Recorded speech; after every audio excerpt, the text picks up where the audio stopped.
Hi, ಮನೇಲಿ ಯಾರಾದರೂ ಕುಂಬಳಕಾಯಿ ತಿನ್ನಲ್ಲ ಅಂತಿದ್ರೆ ಈ ರೀತಿ ಮಾಡಿಕೊಡಿ. ಅವರಿಗೆ ಗೊತ್ತೇ ಆಗಲ್ಲ ಇದರಲ್ಲಿ ಕುಂಬಳಕಾಯಿಯನ್ನು ಹಾಕಿದ್ದೀರಾ ಅಂತ. ಆರಾಮಾಗಿ ಸುಮ್ಮನೆ ತಿಂದುಬಿಡ್ತಾರೆ. ಇದನ್ನು ಮಾಡ್ಕೊಳ್ಳೋದಕ್ಕೆ ನಾನೊಂದು ಕುಂಬಳಕಾಯಿಯನ್ನು ತೊಗೊಂಡಿದ್ದೀನಿ. ಕುಂಬಳಕಾಯಿಯನ್ನು ಕಟ್ ಮಾಡಿಬಿಟ್ಟು ಒಳಗಡೆ ಬೀಜನೆಲ್ಲ ತೆಗೆದುಬಿಟ್ಟು ಚಿಕ್ಕ ಚಿಕ್ಕದಾಗಿ ಕಟ್ ಮಾಡಿ ಸಿಪ್ಪೆಯನ್ನು ತೆಗೆದು ಎತ್ತಿಟ್ಕೊಂಡಿದ್ದೀನಿ. ಸಿಪ್ಪೆಯನ್ನು ಬಿಸಾಡಬೇಡಿ, ಹಾಗೆ ಇಟ್ಕೊಳ್ಳಿ. ಇದರಿಂದ ಒಂದು ಒಳ್ಳೆ ರೆಸಿಪಿನ ಶೇರ್ ಮಾಡ್ತೀನಿ. ಕುಂಬಳಕಾಯಿಯನ್ನು ಈ ರೀತಿ ಚಿಕ್ಕ ಚಿಕ್ಕದಾಗಿ ಕಟ್ ಮಾಡಿಬಿಟ್ಟು ಅದನ್ನು ಪಾತ್ರೆಗೆ ಹಾಕಿಬಿಟ್ಟು ಸ್ವಲ್ಪ ನೀರು ಹಾಕಿಬಿಟ್ಟು ಬೇಯಿಸ್ಕೊಳ್ತೀನಿ. ನೀವು ಸ್ಟೀಮ್ ಕೂಡ ಮಾಡ್ಕೋಬೋದು.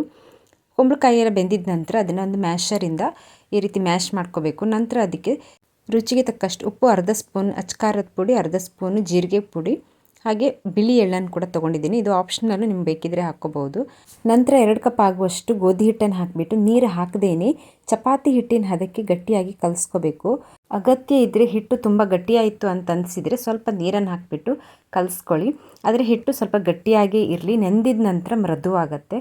ಇವಾಗ ನಾವು ಚಿಕ್ಕ ಉಂಡೆಗಳನ್ನಾಗಿ ಮಾಡಿಬಿಟ್ಟು ನಮಗೆ ಬೇಕಾಗಿರುವ ಸೈಜ್ನಲ್ಲಿ ಚಪಾತಿನ ಲಟ್ಸ್ಕೊಂಡು ಕಾದಿರುವಂಥ ಬಂಡಿ ಮೇಲೆ ಸ್ವಲ್ಪ ಎಣ್ಣೆ ಅಥವಾ ತುಪ್ಪನ ಸವರ್ಬಿಟ್ಟು ಚಪಾತಿ ಹಾಕಿ ಮೇಲಿಂದ ಸ್ವಲ್ಪ ಎಣ್ಣೆ ಅಥವಾ ತುಪ್ಪನ ಸವರ್ಬಿಟ್ಟು ಎರಡೂ ಕಡೆ ಚೆನ್ನಾಗಿ ಬೇಯಿಸ್ಕೊಂಡ್ರೆ ಸಖತ್ ಟೇಸ್ಟಿಯಾಗಿರುವಂಥ ಸಿಹಿ ಕುಂಬಳಕಾಯಿ ಚಪಾತಿ ರೆಡಿ. ವಿಡಿಯೋ ಇಷ್ಟ ಆದರೆ ವಿಡಿಯೋಗೊಂದು ಲೈಕ್ ಮಾಡಿ, ಹಾಗೆ ಚಾನೆಲ್ಗೆ ಸಬ್ಸ್ಕ್ರೈಬ್ ಆಗಿ. Thank you. Bye bye.